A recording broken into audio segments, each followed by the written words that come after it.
You will have to. So I'll ask you and you'll ask me also. We'll learn from each other. Inshallah. So I come to you from the Boost Cardiac Center, the Adan Hospital. And I am a cardiac electrophysiologist by training. I cover sometimes a heart failure clinic.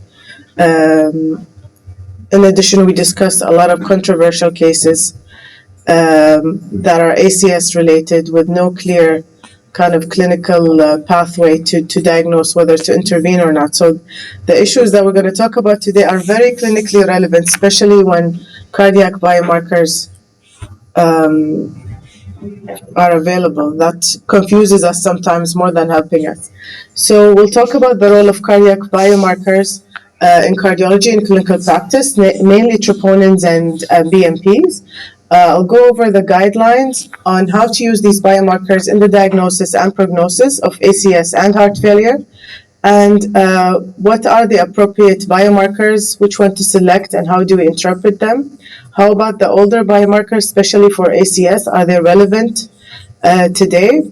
And are there any other biomarkers that we need to know about that we don't commonly use here? So we'll start with acute coronary syndrome. Chest pain is still, despite the vast development in cardiology specifically, with the rapid diagnostic algorithms and pathways, it still remains a challenge in the emergency department and also in the outpatient settings. So despite also the rapid testing and all the technology we have, this detailed history and physical examination is really the cornerstone of any diagnostic test that we order. Especially for acute coronary syndrome and myocardial infarction, there have been many universal definitions of myocardial infarctions over the years, and currently we're following the fourth universal definition of MI in 2020 that you might see quoted in many of the ACS guidelines, whether American or European. So this definition basically classifies MIs, myocardial infarction, into 5 types in addition to myocardial injury. So type 1 is the usual or the typical myocardial infarction where there is plaque rupture and complete occlusion of the coronary artery that usually causes ST elevation MI. Type 2, where we have kind of a different spectrum of coronary disease that usually either results from actually plaque rupture in a patient but does not cause complete occlusion of the coronary artery, or where there's a supply-demand mismatch for many reasons. Type 3, when there is unexpected death or sudden cardiac death that we attributed to myocardial infarction. Type 4 and 5 are related to PCI, percutaneous coronary intervention, or CABG. So how do we interpret chest pain post these interventions with the help of these cardiac biomarkers? And now I think the child that we're all suffering from is myocardial injury that we're stuck with because somebody ordered troponin and we have elevated troponin and nobody knows what to do with this patient. So again, we really go back to why are we ordering this test in the first place? So this is just to go over the types of MI again. So this is type 1. The clinical definition is, yes, you need to have acute myocardial infarction. We need to have biomarker rise or fall in any of the troponin values that is above the 99th percentile, at least one of them, because we'll see in a little bit that we do serial set of troponins.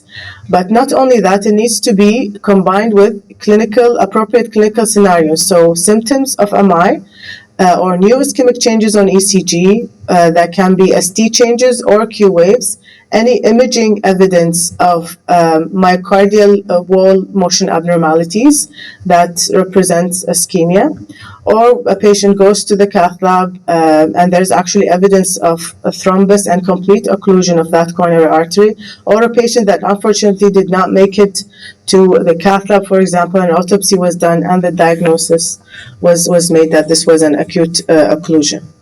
So this is type 1. And here we can see that the type 1, you have a plaque rupture and that creates a whole cascade of obstruction of the coronary artery. As opposed to type 2, where we have an existing stenosis and due to many clinical scenarios that can cause supply-demand mismatch. So this can happen in a patient with an existing narrowing or a patient with clean arteries, just they were very hypotensive or they had hemoglobin of 5, for example. So both can have increase in troponin level, but the clinical scenario might differ. In addition, some patients will have a coronary vasospasm or microvascular dysfunction, or there is a dissection in the coronary artery that can affect coronary blood flow and will cause ischemia and increase in troponin level in the blood. So these are the two classic diagnoses we're faced with. How about the 4 and 5? So this slide might be intimidating, but just to highlight that, a patient comes in with chest pain, troponin was done, goes to the cath lab, an intervention is done, and then next day there's chest pain again. So troponin is usually done. So how do we interpret this number in a patient who had an existing or a previously baseline that's it's not normal, it's high?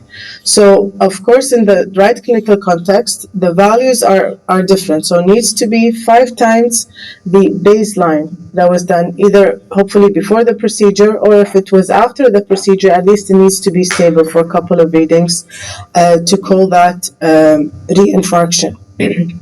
So if it terminology, I think it's a bit confusing whether it's recurrent MI, it has to be after 28 days, or reinfarction if it was before 28 days. So in PCI, it needs to be 5 times the upper limit, the previous stable value, and in CABG, after surgery, 10 times the previous stable value.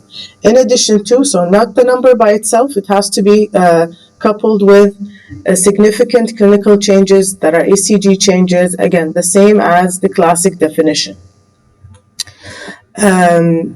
Yes, so that's the stable troponin I was telling you about. So yes, it's either on the rise or falling, so we need to find that stable level to compare it to when the patient has chest pain.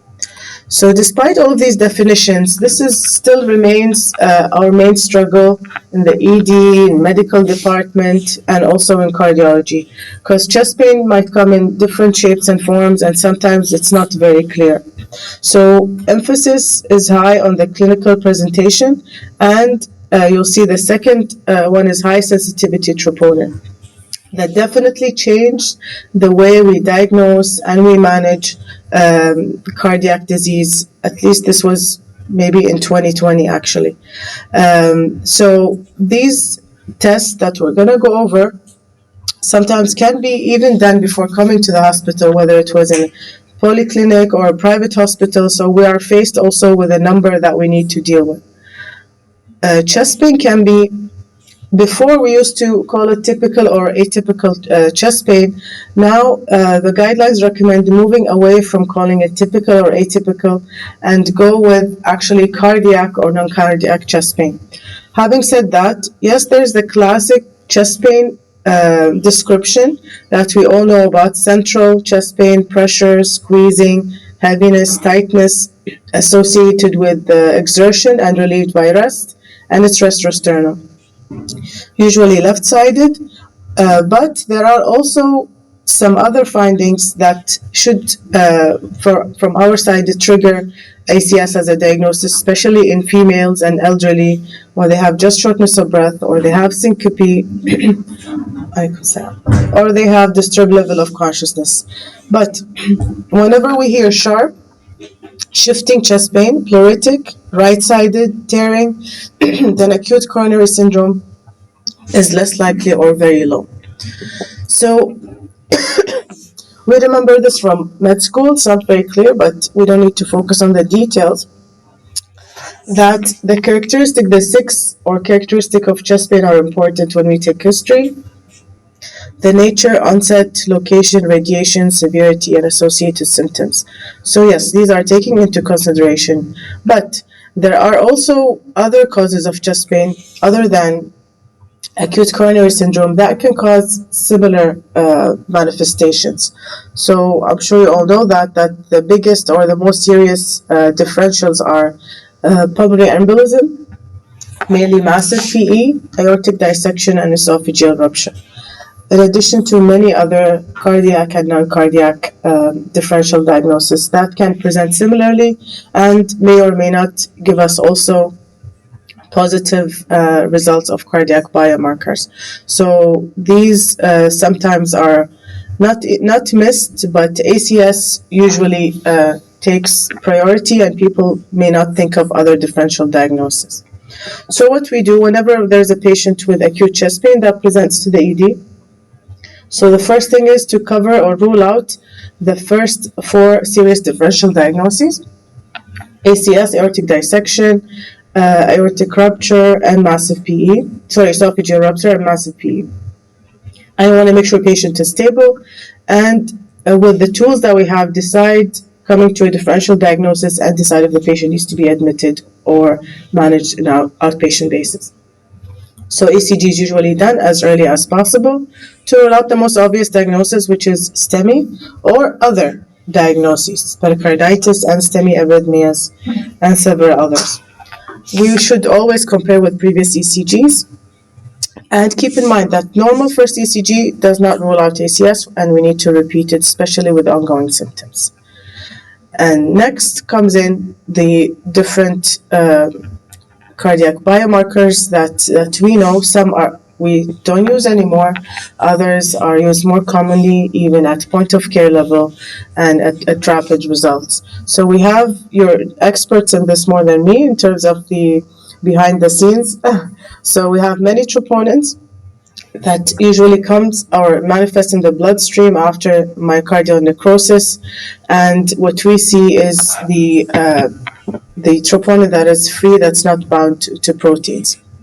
So most commonly used, the high sensitivity troponin, I think at least maybe in Adan I, so we have INT, but the point of care is still, I think, troponin I, and not high sensitivity troponin. How about the others, the ones that we used to know from med school and we memorized? So, I mean, believe it or not, some people might still, I don't know why, request not myoglobin, but CKMB, I've seen it. But yeah, with high sensitivity troponin, you probably don't need CKMB, and definitely not myoglobin or LDH.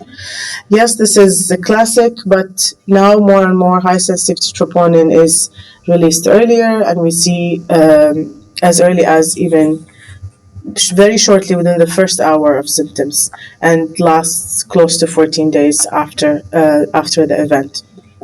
So it is the preferred cardiac biomarkers to rule in and rule out myocardial injury. It is organ specific, means that it's, yes, tells you there's something wrong with the heart, but we need to know what it is after we correlate it with the clinical picture. And it can be found in healthy individuals. I think that's how we got our normal cutoff, about the 99th percentile. And I learned also new things preparing this talk, that there's sex-specific and also age-specific that we may not be actually focusing on from our side. Maybe we'll discuss about that. Yes. Yeah. So, yes, so high sensitivity troponin, it is high sensitivity and has high negative predictive value compared to conventional and the point of care ISTAT troponin. It is released very fast in the circulation, so it helps us in the rapid rule out kind of pathway, especially the 0-1 hour or 0-2 hour. Kind of, we order it the first time the patient comes into the ER, and then either after 1 hour or 2 hours, it depends on the onset of symptoms. So patients who present very early after the symptoms may not have high or positive levels, so that's why we want to do it after 1 hour. On the other hand, patients who come very late, the first level will be extremely high compared to those who come in very early. The conventional and ISTAT, we'll need to repeat the level after usually 3 to 6 hours. It takes some time for the level to reach its peak. This is not patient related. I think this is just how the assays are prepared. So how fast do we get the results? So high sensitivity, I think we're reaching now maybe in Adan everywhere. So 1 hour. And there's this kind of not discrepancy. You have the ISTAT there in some hospitals, and you want to send high sensitivity troponin, and then you're left with trying to interpret both tests. They're two different tests, so I think it's better to stick to one. Yes, sometimes we order iStat in patients, for example, in the CCU who we know, and we know the clinical context. But I think it's better to stick to one value so that we can compare it as we go further with the disease.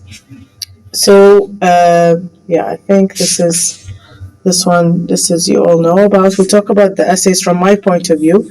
How did we get to these normal values? So actually, when I started my cardiology fellowship, well, not maybe slightly before, there was all of a sudden this high sensitivity troponin, and the numbers are crazy, and we don't know what to do with it. From 0.0 something, we have like 5,000, 10,000, 20,000. Yeah, so that was very scary to us. Although it's not that different, but I think the numbers were changed to yes, exactly. So you have to multiply by 1,000. Exactly, but the number itself was kind of alarming to physicians and patients. Well, maybe that was the purpose, is to the goal of all of this is to detect ACS early so we can treat early. But again, when you abuse any test, you have to deal with the consequences. So it's just as the doctor said, it's just the unit conversion. So that was initially what was done, and it's still done. So when you have a number with decimal, you just multiply by 1,000 and you'll get by 1,000, right? I mean, you just are giving till now to them. Both? New and old. Oh, really? Okay. Don't withdraw from the old till now. Wow. Because you look at the old. Interesting. يعني كل الأولد راح في new generation. So that they can be becoming used to the new. So that when they look to the old, then want to withdraw the old. I'm telling them, they are saying, no, we are still depending on the old. So what is the value of giving both? Okay. Just hospital, we don't use the old. Yeah.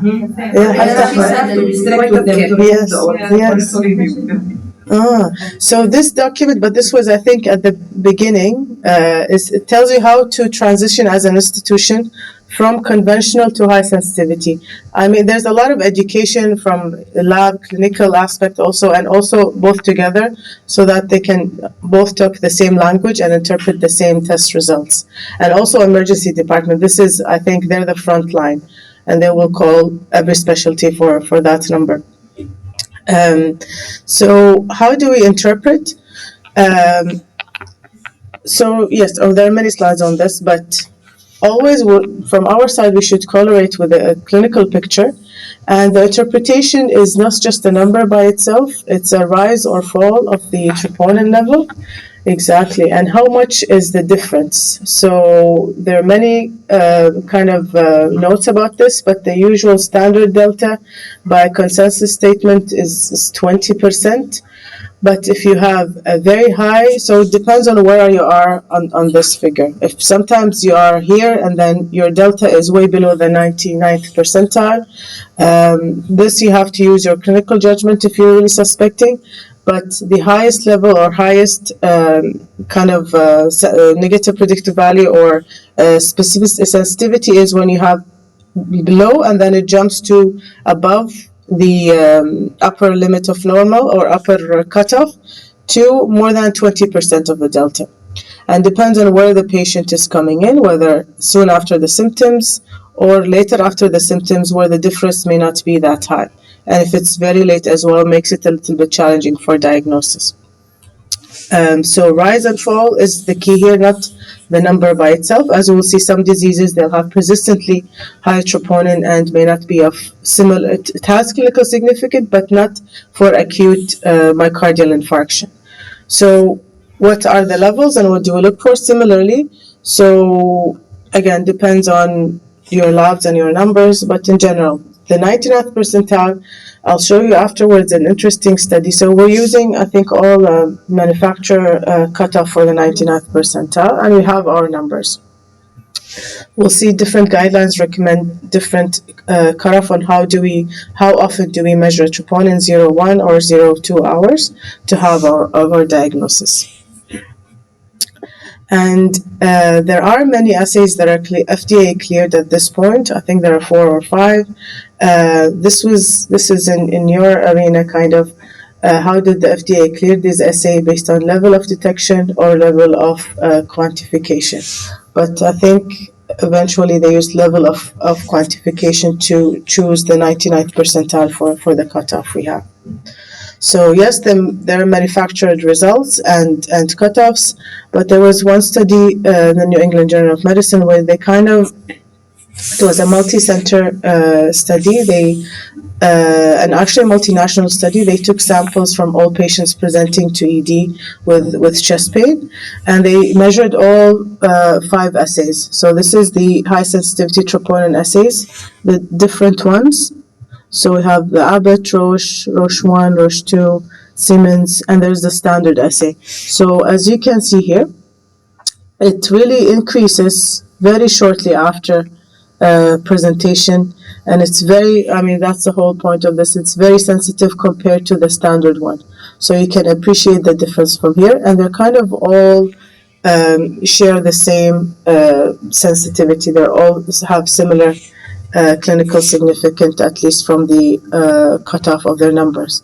And here are the specificity and negative predictive value of each, and they're all in the 90s and even some reaching the 100 level compared to the standard assay. So we have rapid assessment and also rapid test results for retesting. We can test at shorter duration time. And this is a similar kind of figure also from the same study, a different diagnosis. So the highest cutoffs that are helping us for the diagnosis are in the acute myocardial infarction, with no significant increase in those with unstable angina and other diseases that doesn't cause as much myocardial necrosis compared to acute MR.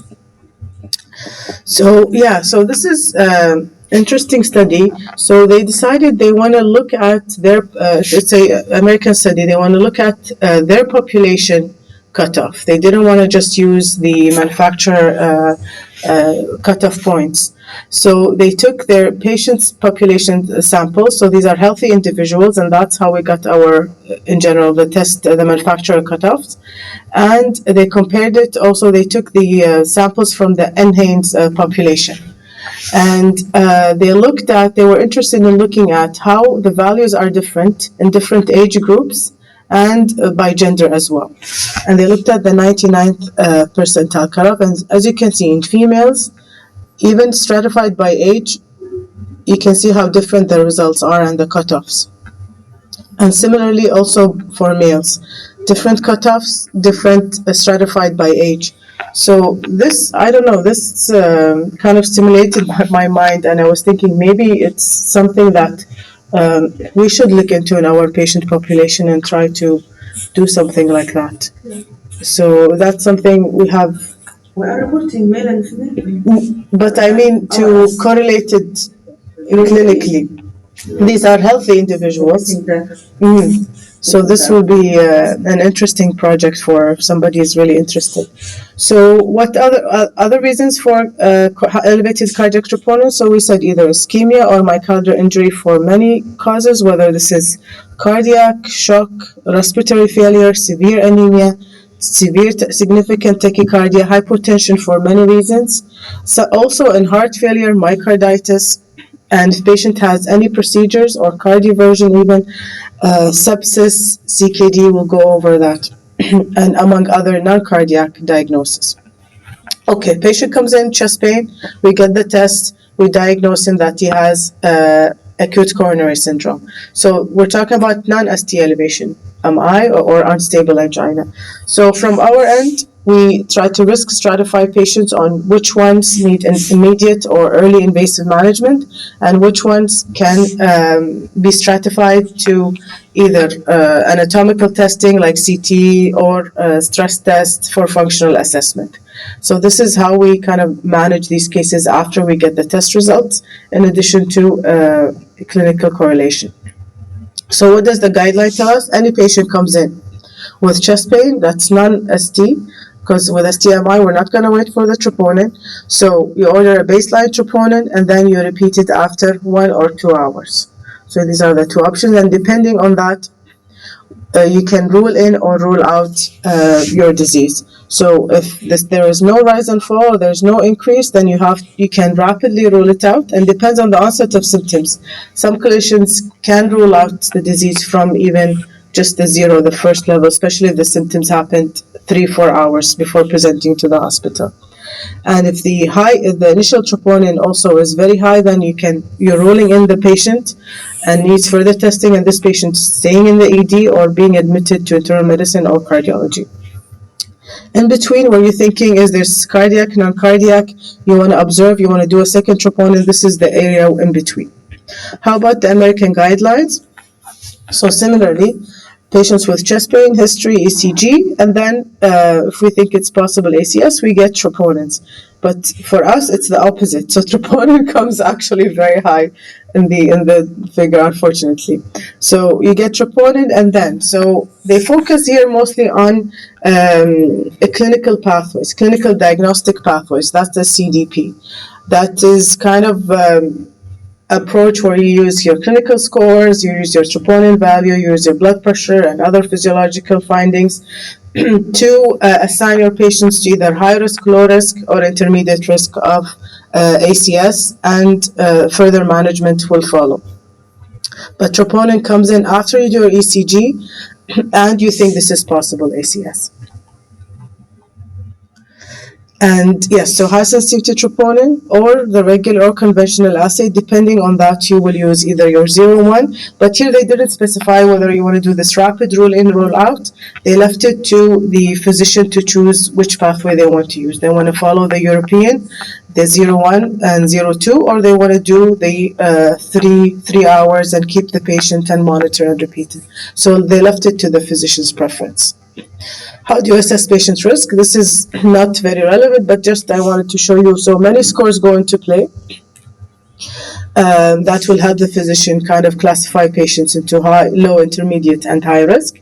And based on that, we choose many testing to decide which patients need intervention, PCR, or if low risk, they don't need any further testing, or if we're suspecting really coronary artery disease, but patient is young, so we opt to go for coronary CT angio to get our diagnosis. So the higher the risk, the more invasive, and the more the chances that this patient will be admitted in the hospital.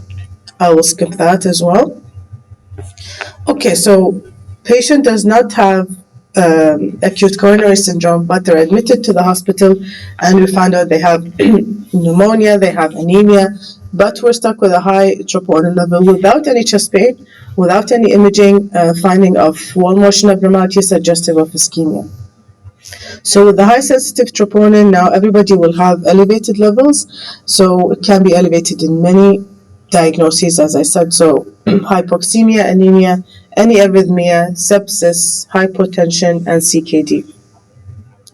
So you probably are faced with this in patients in the ICU are the most common scenario where the troponin levels, I don't know, probably they're monitored daily for some reason. So the levels are elevated, but the mechanism that could explain elevated troponin in this case is most likely this is type 2 MI. So it can be an actual MI, but because of the underlying process with the patient who have existing coronary disease, this oxygen supply demand mismatch will push him into an actual infarction. Or plaque disruption, or patients with sepsis and septic shock, they will have, due to the endotoxins, will have new low ejection fraction, and this will cause release of troponin and elevated level that will make people think this patient will need intervention. But most of these patients, treating the underlying cause will actually take care of the myocardial ischemia, and afterwards, once they're stable, we can decide to risk stratify them or not. So again, we go back to clinical judgment. How about there's something, not a new disease, but a new entity that also we're facing, which is patients come in with MI, but they do the coronary angiogram, they don't have any obstructive disease. So this is an entity called MINOCA. It's a MI with non-obstructive coronary disease. It actually affects not a small proportion of patients, 6 to 8%. Most of them are females. And patients usually present with NSTEMI kind of presentation, not the STEMI presentation. Yes, obviously with the clinical presentation, they will end up getting either coronary angiogram or CT to rule out obstructive disease and myocarditis.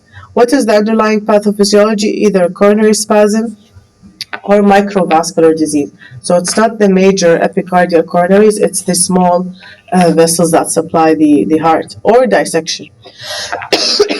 This disease carries as high as mortality compared to NSTEMI. So even if there's no stent put in, they need to be managed as ACS. All right, so now the CKD patient. Yeah, so usually they come with chest pain. Exactly. And now there are a lot of fancy testing that is done. Cardiac MRI we're using a lot, but we treat the patient, maybe discharge, do cardiac MRI, because it's in the tissue, that vascular, or there are some. I heard some cases that when they do they go for the cath lab, they found the coronaries are well patent. Exactly. But still they have all the criteria of exactly. ischemia. So we can't disregard them, tell them you have nothing. But this was after a sequel of COVID. Patient had COVID and then developed this chest pain, and then this is the scenario. That's why. So but it's not myocarditis. So we have to differentiate. No, not myocarditis. Okay. No, not COVID myocarditis. It's something related to the business. So it could be myocarditis. Yeah. So this could be myocarditis. Yeah. So this is also challenging because these tests require intracoronary acetylcholine, and so not everybody is expert with that testing. But patients are labeled non-obstructive, and they come with all the symptoms and recurrent admissions. CKD patients are challenging to manage. They are high-risk patients. They have high vascular morbidities, and they have vascular disease anyways. So interpreting these troponin level in patients with CKD has to be with extreme caution. We need to really correlate the clinical findings. And some patients, they have chronically elevated troponins. So why is that? There are many reasons for this. It's not just renal clearance of troponin, but also most of them, they have baseline high left ventricular end diastolic pressure. They are anemic. They have hypotension, especially those on dialysis. The change in volume status can cause transient hypotension, and the direct toxic effect in the uremic state. Yes, the higher the level, they have chronically high troponin, their prognosis is not as good as those with lower troponin level. So yes, elevated troponin, even if it's very high, it should not trigger coronary angiogram directly. So it should be coupled with clinical findings. And there's no role of routine testing, so they don't need to check troponin for every patient with CKD. How about patients with heart failure? We don't routinely test for it, but patients who are presenting with new acute heart failure, looking for the underlying cause of their new low ejection fraction, they get troponin level, and if it's elevated, this can point out to the underlying coronary insufficiency. But in general, those with chronic heart failure, higher level of troponin reflects worse prognosis compared to those with a normal level of high sensitivity troponin. But the level itself should not be interpreted as MI separate from the clinical findings. Also, patients sometimes they come in to the cath lab semi-electively. They have chest pain, but it's not very severe, and they're unstable angina. They come in as an outpatient basis. So this is an interesting study. They took troponin from all these patients, although they're coming in electively from home. And they found that so these patients, they should not have high troponin technically. They're either stable angina or low kind of high threshold unstable angina. But they found out that those with higher level of troponins, they had higher prognosis and worse prognosis and high mortality after 1 and 2 years. So troponin in general is a number with the worst prognosis. So in summary here, so elevated troponin, you need to look at the rise and fall of troponin level, not just the number by itself. And you need to make up our mind if this is with acute ischemia Then we have to manage accordingly if this is type 1 MI or this is type 2 MI. And type 1 MI usually goes through the cardiology route, intervention, and whatnot. Oxygen supply demand mismatch, treat the underlying cause. And if there was no ischemia, this is acute myocardial injury for many reasons, whether this is myocarditis or heart failure. If there's high troponin level but stable, that's not increasing or decreasing, this is a chronically elevated. In patients with either CKD or they have heart failure, that's chronic and stable. These are two things that maybe open for discussion afterwards. I don't think we have different cutoffs. Maybe in Adan we don't have age or sex specific numbers. For sex, Which aspect we have? The both. Because I don't think that they have 6 specific, but sometimes they have 6 specific. Most should be not. Okay. Yeah, maybe that's one. Next is we'll go briefly over heart failure. Heart failure is a disease that is now well known to, I hope so, well known to almost all the medical community, that it's a disease where there is symptoms, mostly shortness of breath and signs of volume overload, whether this is related to structural disease, but can even happen with patients with normal ejection fraction. So usually symptoms coupled with structural abnormalities and elevated natriuretic peptide that are used more commonly now as even rapid rule out in the ER or in the outpatient settings. So BNP, our elevation, actually I think changed dramatically the diagnosis of heart failure. Everybody has heart failure now to some different degrees, but this is also good. So we're privileged to have this. It's even sometimes at port of care testing. So we have with the myocardial stretching of the left ventricular myocardium, we have a release or activation of the beta natriuretic peptide that creates the pro-BNP, and we'll have either the pro-BNP that divides into anti-pro-BNP and BNP. That will exert its effects on the kidneys and will activate the renin-angiotensin system, causing this diuresis. So how do we diagnose and what do we use it for? This is a busy slide, but we spoke about the definition or the clinical syndrome of heart failure that has signs and symptoms of volume overload, shortness of breath, and difficulty doing regular activities, coupled with elevated BNP, or we have evidence of low heart function, whether by imaging or in a shock state. And troponin level is useful in diagnosing, so in pre-even heart failure, before the patient comes in with florid pulmonary edema, and also using it for prognosis purposes, managing following patients on therapy to assess prognosis. Heart failure can be classified according to clinical stages. Patients at risk are those with diabetes, hypertension, elderly. Patients pre-heart failure, those with mild symptoms, but they have high BNP level.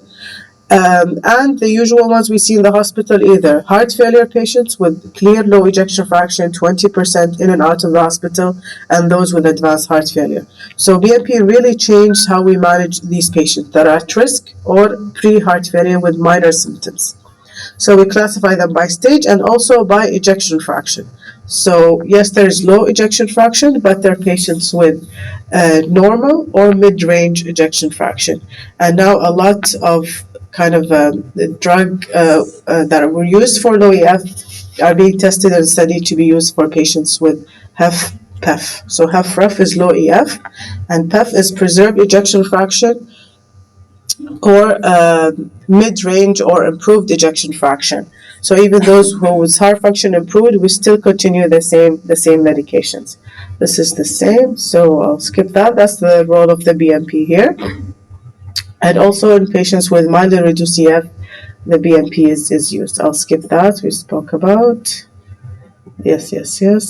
Yes, so this is very small here on the screen, but this is to show that BNP and pro-BNP are class 1 indication now to test for in patients with symptoms and signs of heart failure.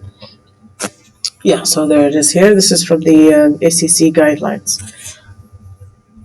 And also in patients with chronic heart failure, yes, in our heart failure clinic, where they're followed every 3 to 6 months, BNP or anti-pro-BNP levels are done every visit to assess their prognosis as well, in addition to clinical examination.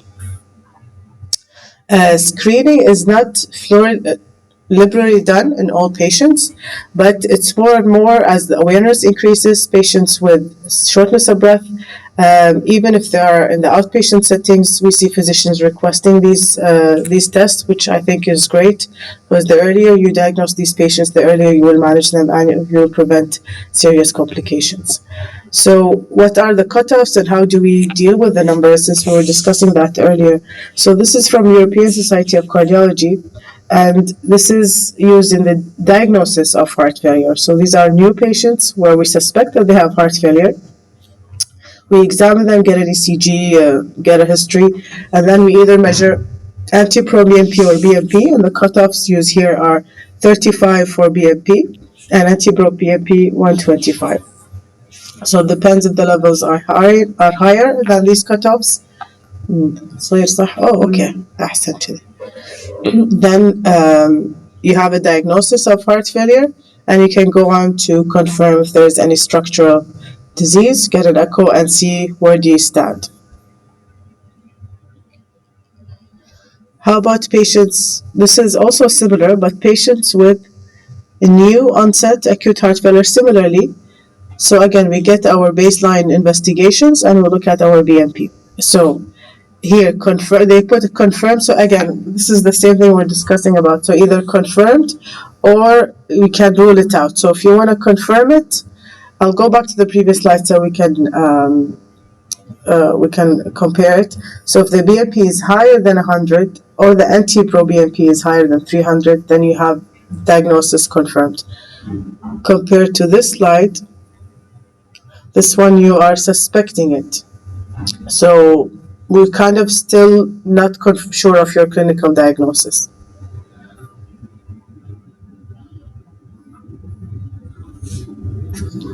So caveats in natriuretic peptide measurements, we know that patients who are obese, sometimes they get falsely negative results, and patients with atrial fibrillation, they have usually higher cutoff than those within sinus rhythm, and we'll see some of the published studies where they actually differentiated that.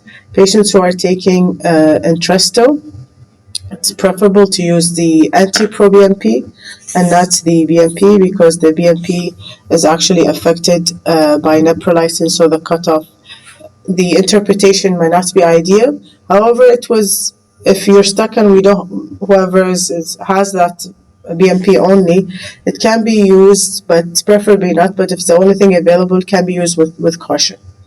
So I came across one of these kind of papers in the American Society. Yeah, so for heart failure, low ejection fraction. So many patients, they are on it. Yes. That's why they ask for antibiotics. Yes, exactly. This drug changed the management of heart failure completely. So this paradigm HF, it has 20% increase in mortality. So most of patients who can afford it or they can take it from here, they will be on it. It has other side effects that hyperkalemia and AKI, but in general, if anti-pro-BNP is recommended.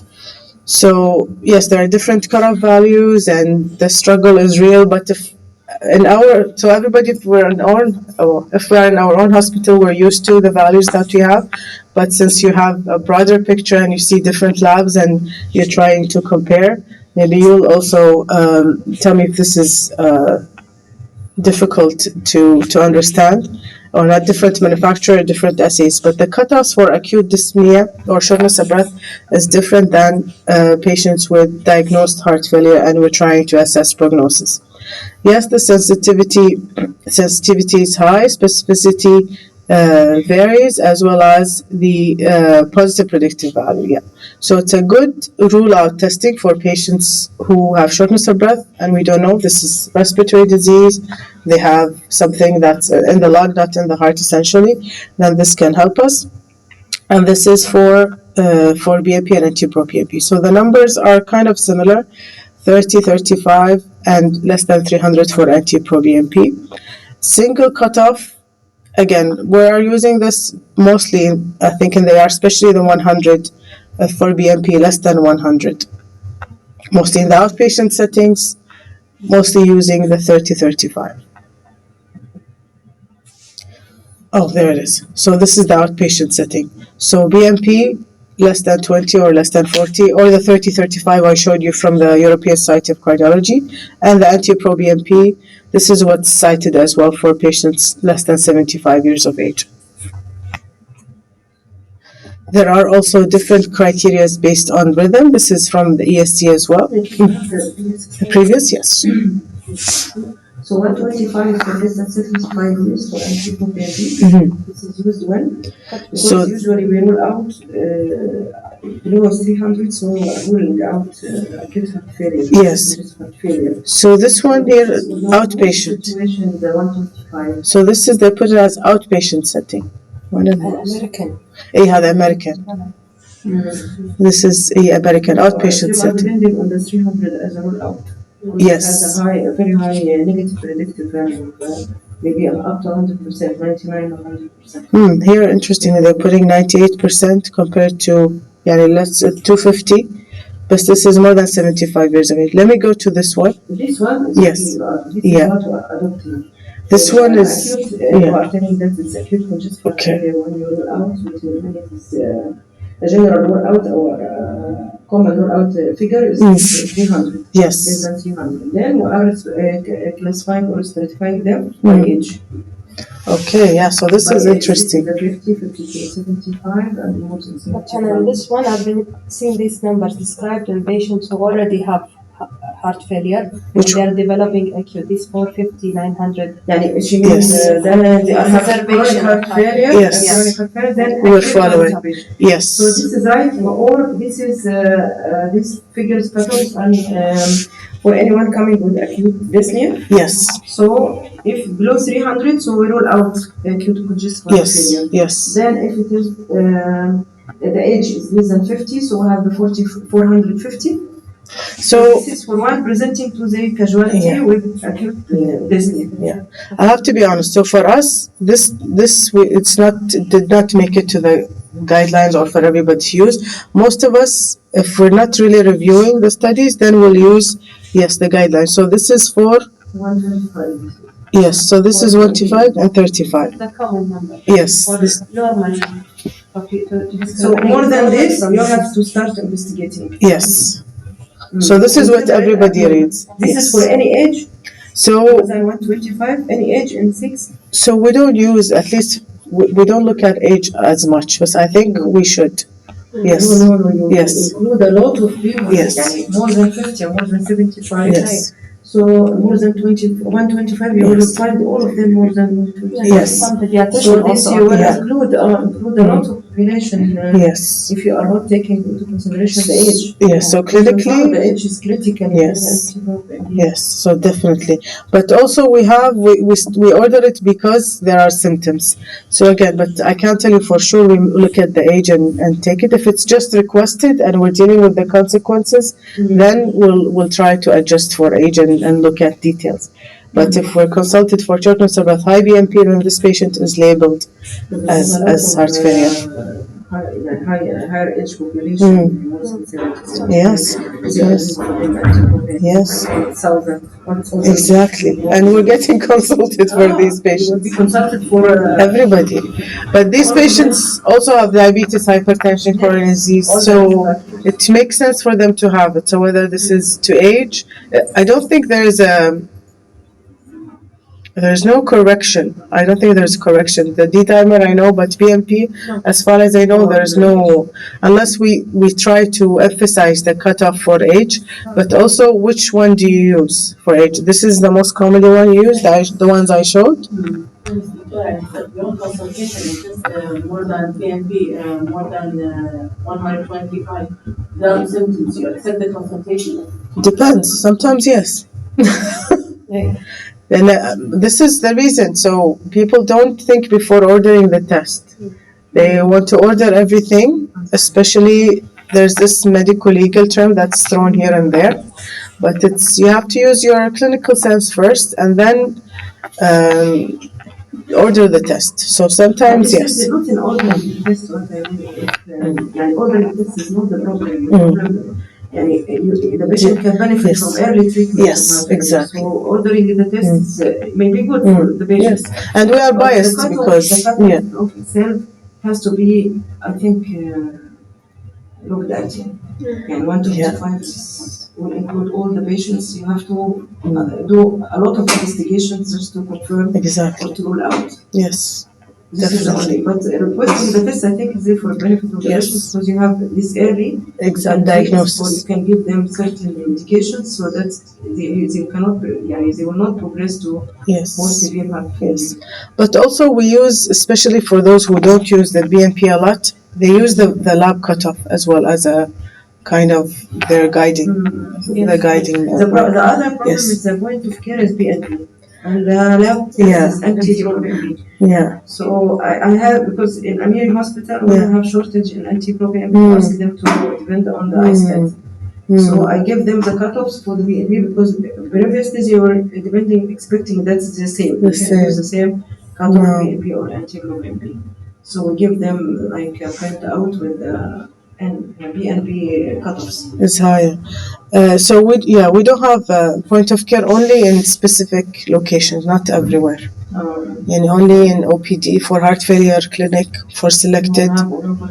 So it's not really all over, but we have it in the lab. So and the results are. In Samah Al Kharji, which is a cardiac center. They are depending on it. If we stop, we have done the assay, they are using it, and also the casualty. Yeah, so that's a problem. That's a problem.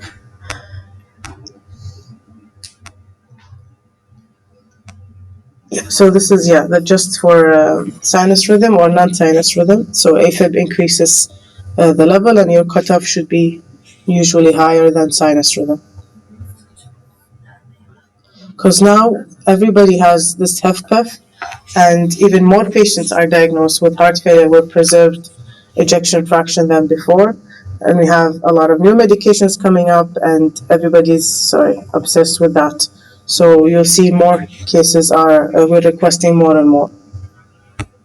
So what do we use BNPs for? We said for diagnosis, acute, or in patients with chronic heart failure, and they're admitted with acutely decompensated heart failure. This helps to stratify them and prognosis-wise. And this has been demonstrated in many heart failure registries. The higher the level, the higher their mortality in 1 year. And it's also incorporated in many clinical scores. There is some kind of studies suggesting that we use the BNP to guide medications and therapy, but in recent guidelines, especially the European, they do not support the use of BNP by itself in the clinic to see if it's coming down or going up to see if I can titrate medications. But some doctors, if they see it coming down, they will be encouraged to titrate medications even better. Ideally, you should aim to titrate the highest dose possible for these patients, regardless of the number, because that's how we should treat heart failure. So not by the number itself. Yes, it's a marker of poor prognosis, but I don't treat for it to come down. I have it as an idea of how is the patient progressing. This might change in the future. Yes. Admission or discharge. In some places, even our ICU, unfortunately, maybe every other day they order it, which is wrong. Is there a minimum retesting interval? So no, I can't take it away from them. I don't know how. It should be you think about it and you order it. It should not be a routine test. But we're seeing it. BNP is decreasing. Okay, so what does that tell us? Everything's under control. Exactly. So you treat admission and discharge. Yes. So discharge will give you idea about the new baseline of the patient. Then when he is coming to the outpatient, he can follow. Exactly. So there is some misuse, definitely. It's going up, it's going down, so it's not even troponin. It's not like troponin. Yeah. Also, there are many other causes for elevated BNP, so that's why we need to order it with caution. Similar to troponin, atrial fibrillation, pericardial disease, any myocarditis, post-cardioversion, they have cardiac surgery. So these are factors that could increase your level. So yeah, as we were just discussing, so older patients, renal failure as well. So a lot of nephrologists, they ask me if there is a cutoff for renal failure. Yes, I put it Really? with the cutoff. But from where? For all age. Based on this 1,200 for us. If a patient has renal failure for all age, use the cutoff of 1,200. But this is from manufacturer or from their manufacturer, but based on study. It's included in their manual, but it's based on a study. But I don't remember which study. Okay. But they give when the patient has EGFR less than 60, so consider. 60, all of them. Yes. Not even dialysis only. No. Oh. So so I have to confirm less than 60 or less than 30. So use 1,200 for all age patients. Okay. But if normal renal function, so you certify according to age. Okay. 50, 75, 60. 60. Okay. 60. Okay. So Interesting. it will be one cutoff for age. Yeah. So yes, so renal failure patients, it's a big problem, and also any pulmonary disease can increase your BNP. So these are the most common biomarkers that were discussed today. There are many. There are some coming up. There are some we may not use. I don't know, but these are described in the guidelines actually, but I'm not sure if we need it that much at this point, but definitely the galactin, and there's something that's not mentioned here. I was discussing with the doctors about, it's a CRP. So CRP is one of the common biomarkers we use. Not that. I don't think we have it in Adan, but good. But really, it is included now in the guidelines because maybe 10 years earlier, the cardiologist asked me to introduce because it was one of the Framingham criteria to certify patients. Yes. Then we asked for the kids and we introduced it. They didn't ask for it once. It was out of the So when it was removed from the criteria, they didn't request it. So I have to use it as ordinary CRP to finish the 1 year supply of the kids. So I didn't ask for it again. And they didn't ask also. Yeah, that's why I found this strange. My colleagues are asking for specific patients they have, not all patients. So exactly. So they have high LDL and they don't have any ischemic disease or they don't have any coronary disease. It will help you decide whether you should put patients on statin or not. But I don't think this is, at least for me, this is not the major use for it is in pericarditis. We have a lot of patients with pericarditis and at least you can not the high sensitivity, the regular. Yes.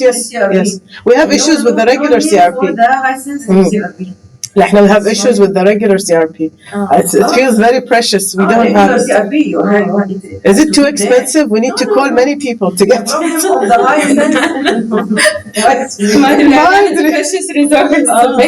لا, you need to call. I'll ask him. ما أدري. ما أدري. بس ما they don't have nephrinometry. Maybe they are using immunoturbidimetry. The chemistry machine. So that's very precious. I'll talk to him. It was precious in Corona, but we had restrictions. But no, it's okay, no problem. So that I'll ask him because it's very important. We'll guide therapy for especially for chest pericarditic chest pain. CRP, but not high sensitivity. No, CRP regular. Our cardiologist or even internal. What cutoffs is So.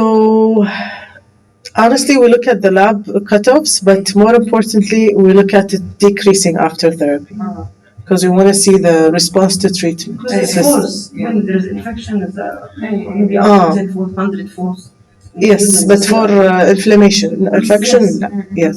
So this will guide us. This inflammation resolved or not? PCT if you have sepsis. Yeah. Oh my God, I don't want to start on PCT. We are. There is abuse. This is for screening for high risk groups. Yes. You have the lower limit. You're right. From less than 1, from 1 to 3, more than 3. It's still in the Canadian guidelines. It was low limit. Yes. So they can specify high risk groups. Yes. But for those pericarditis or this, they need the CRP. CRP regular. But also the upper linear range for the high sensitive CRP is lower. sure than CRP. So if you are using as infections, you need to dilute many times. And it's expensive, like 3-4 It's times expensive, more yes. expensive than the CRP. Yeah, I think it was in the Canadian guidelines and in the lipids, it was one of the risk stratification. But I think now also we're doing more coronary CT, so that's kind of helped. If you have coronary disease and you have high LDL, خلاص we'll treat you, even if you're young. All the population of status. Exactly, so maybe that's why they didn't order. 1.4. That's why they're not ordering the test. There's no point. بس أحس this is also a reason for poor compliance لأن it's very aggressive the treatment. We shouldn't say this in front of you. But imagine you keep asking everyone to take it all the time. No, بس يعني واحدة عمرها I know it's all evidence based. But you know, like when you over-treat everyone, no, but treatment is not only medical, not pharmacological only. Why not pharmacological? They don't want to do anything. لا خلاص أعطيني حبة وبعدين أنا أشوف. Exactly, so that's a big deal. Nobody wants to do nice stuff. إحنا كلنا بنقول بعد nice stuff. مين بقى can achieve 1.4 without statin? Not only statin. Yes. Yeah. Not only statin is not enough anymore. They are giving 2 medications. Sometimes 3 medications. Yeah, my brother was three. Injectable Only 1 year. No, actually, that's very recently for young population. Yes.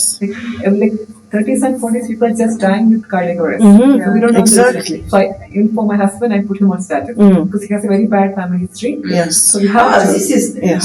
high risk factors. Yes. Yeah. Other risk factors. Because he was doing all the diet exercise. No, Yeah. cholesterol is really there. It was not coming up Yes, down. exactly. Sometimes it's just inflammation also. Yeah. With the cholesterol, it came back and it's normal. Good. Stopped and with diet, I know. It won't No? come down. Yeah. So he needs it without CRP. Yes, yes. Yeah, because mother died with Different Very category. important risk. Yes. Yes. You like your husband after school. Yeah, You want to keep him around. مش عايزة تديله statin. لا, please. نعرفها دلوقتي. Please give him. We will tell him after school. So this is it for me. Thank you very much.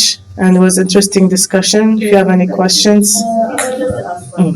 الحين heart failure الماكسيموم العمر حق أي patient heart failure الحين قاعد نتكلم عن PNP احنا حنسوي follow up for يعني techniques يعني كم الوقت لما دائما لما يكون heart failure كان يكون 5 to 10 years they live مع الميديكيشن مع التريتمنت. أنا هذا قاعد أسأل فقاعد أفكر إنه مثلا cost effective بس أنا 10 سنين راح أسوي PNP حق نفس المريض. Then how many patients have the same heart failure and they will do also PNP or حسوي وايد بس بعرف الرينج اللي دائما يديكم في heart failure how frequent يعني يصير عالي. So definitely with now what we're doing and with the medications we have, the goal is so that they can live 5, 10, even the longer possible. Some patients, they have mechanical support device, they have their pumps that they walk around with. So for us, we want to make them live as long as possible. So BMP is a small price to pay compared to medications that the patients are on now.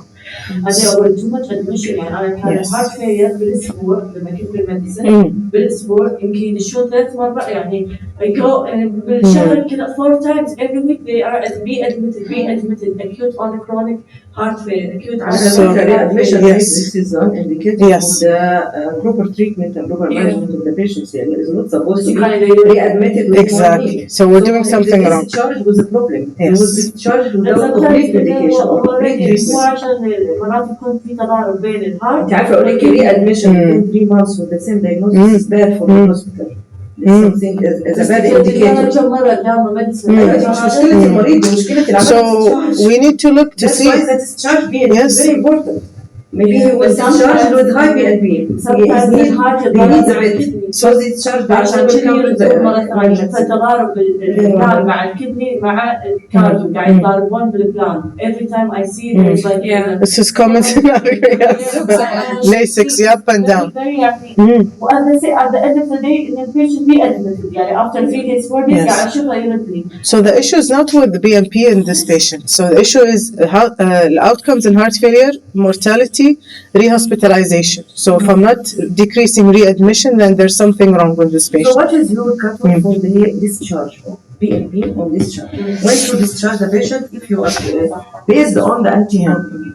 So it's not based on the anti-pro-BNP. I mean the other criteria, but you are doing discharge BNP. Yes. So you are using a certain cutoff, helping you in the other criteria, or just doing the discharge to know the value on discharge. Yes. We use clinical picture. Mainly clinical. Mostly. Not on oxygen, on oral Lasix.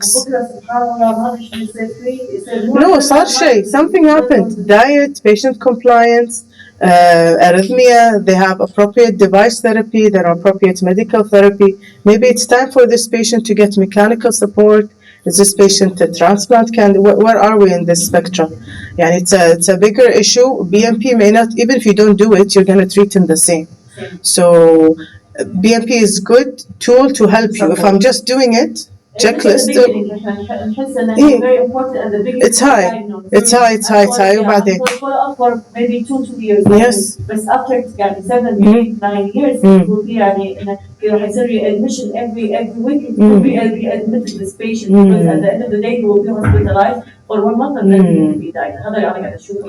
No, so this patient is sick. He needs to be seen in the clinic to prevent. Sometimes these patients, we discharge them today. We see them next week because we want to prevent rehospitalization.